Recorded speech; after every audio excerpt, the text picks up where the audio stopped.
Hi, welcome back to Basement Backgammon. On this episode, we're going to be talking about dice cups. There are many different types of dice cups out there in every conceivable format. I've pulled out a sample of dice cups covering every kind I can think of.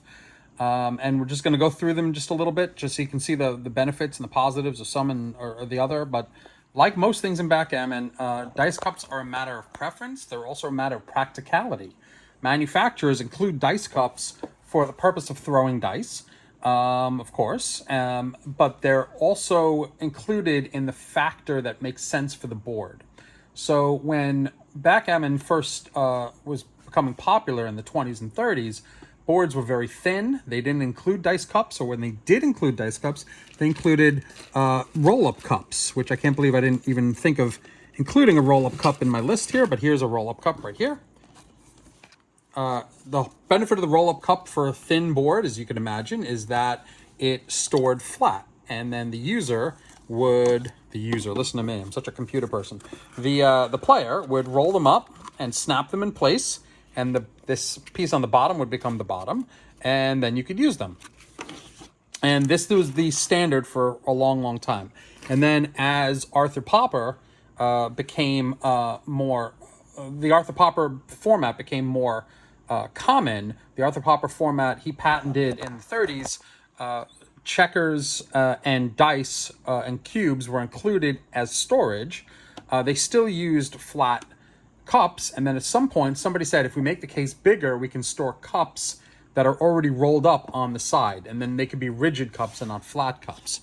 And I don't know when that happened, but probably somewhere in the late 30s or early 40s, most likely. I'm not exactly sure historically when the first rigid cups were included. The first rigid cups that were included were probably oval cups like this, because again, they can lay in the board, not necessarily stored on the side, but they can lay in the board flat, but they're still rigid, and then the board could close over them, even for a fairly thin board. This is another type of cup that was created. This is a paper cup, rather than it's rigid in the sense that it holds its shape, but it's made out of paper, and it's easily bent and broken if you're too rough with it. This one is a little more rigid. It's got more rigidity to it. And this one is just purely made of plastic. This is a cardinal. This came out of a cardinal board that's pure plastic. So these are all different types of oval cups. Even this, I consider this to be an oval cup, even though it's square, it's rectangular. And then you've got all your round cups here. This one here is the oldest one I've got. This actually predates the backgammon boob in the 20s. This is a Chinese dice cup that was not necessarily used with backgammon, although it may have been used in backgammon. It's for the export market, and this dates to Victorian times in the 1880s. And this there was a large bunch of Chinese export that happened in the 1880s that coincided with the large influx of Chinese immigrants into the West Coast. So between the 1860s and the 1880s. As you can see there, it's very nicely carved, very intricately carved. This is all hand carving that's done at this point.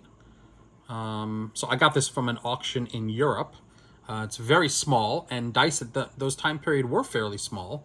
You would take this around, and you could use it at your workplace, or you might even use it at home. But it's a small, delicate item, and you can see they even have a triplet in here.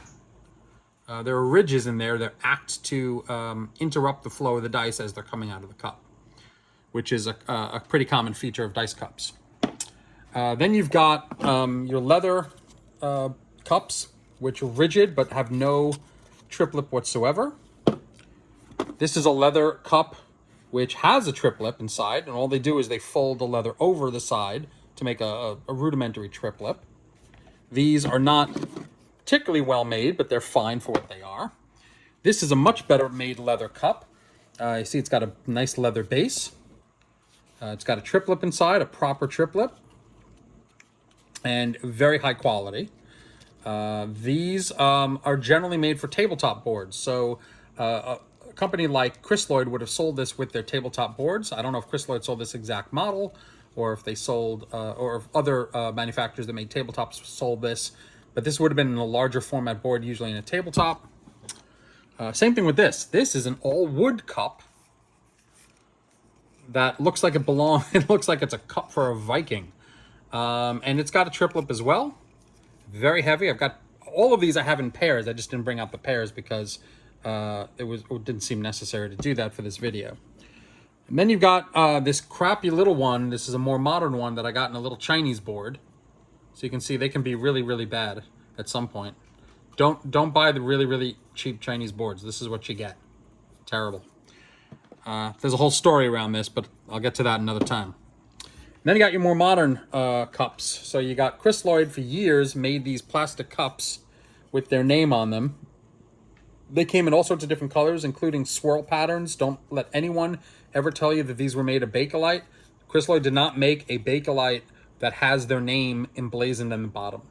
There are Bakelite cups that look kind of similar to this, and they come in beautiful colors, but they do not have the word Chris Lloyd on the bottom. These are always plastic.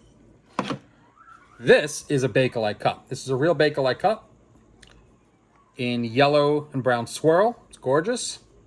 It's got heavy ridges inside. These are plastic. They were put inside, and then the Bakelite cup was molded around it, or the Bakelite cup was molded most likely, and this was put as an insert and then glued inside of it simply to tumble the dice.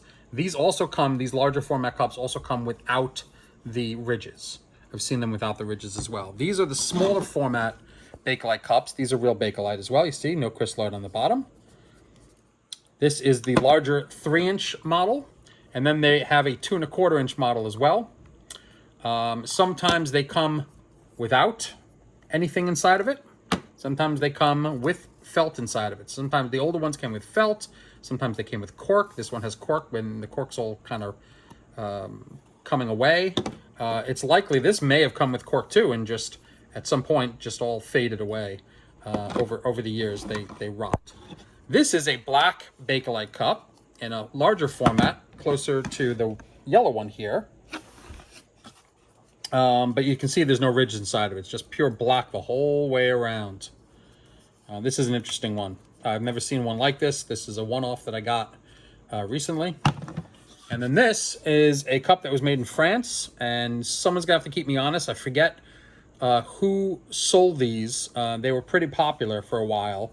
I don't particularly like these, and the reason is because they look really, really pretty, and they're wonderful. They came with one of my boards that I bought, but the triplets inside them, these ridges, are made out of rubber. They're like O-rings inside of it, and they're wide enough where sometimes the dice have trouble coming out. So you have to use 14mm dice or smaller. The larger 16mm dice have trouble tumbling inside them at all, and even the 14mm dice sometimes have trouble coming out. I just don't like the feel of it. My favorite dice cup of all time is probably this one, even without the triplet. I just like the feel of it.